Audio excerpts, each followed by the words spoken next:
বিশ্বনবী কাঁদতে কাঁদতে মাথা তুলবেন, বলবেন আল্লাহ, দুনিয়াতে সব নবীরা স্পেশাল দোয়া করেছে, আমি করি নাই, এবার আমি আমার স্পেশাল দোয়াটা করতে চাই, আপনি কবুল করবেন কিনা বলেন। আল্লাহ বলবেন, নবী কি আপনার দোয়া বলেন? বিশ্বনবী বলবেন, আমার একটা উম্মত যার অন্তরের মধ্যে যাররা পরিমাণ ঈমান আছে, একবার আপনারে আল্লাহ বলে ডেকেছে, একবার আমি বিশ্বনবীর উপর দুরূদ পড়েছে, একবার শাহাদাতের বাণী আমার যে গুনাহগার উম্মত দুনিয়ার বুকে থেকে ঘোষণা দিয়েছে, ওই একটা উম্মত যদি জান্নাতে ঢুকতে না পারে, আপনি আমারে জান্নাতে ঢুকাতে পারবেন না। আল্লাহ বলবেন, সাল তুতা, সাল সাল তুতা, ওয়াশফা তুশাফা, শাফাত করেন নবী করেন, যার জন্য দোয়া করবেন আমি কবুল করে নেব। দুনিয়াতে বিশ্বনবী কম কষ্ট সহ্য করে নাই। 3 বছর শিয়াবে আবি তালেবে জেল খেটেছে। কয় বছর?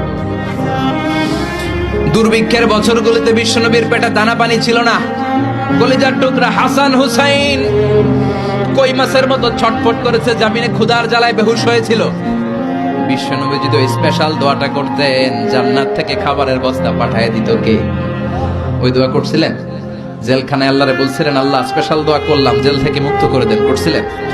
যুদ্ধের ময়দানে নিজের দাঁত ভেঙেছে, উহুদের ময়দান সাক্ষী, বিশ্বনবীর মুবারক রক্তে উহুদের ময়দান রঞ্জিত হয়েছে। সেদিনও বিশ্বনবী ওই দোয়াটা করে নাই। চিল্লায় বলেন ঠিক কিনা?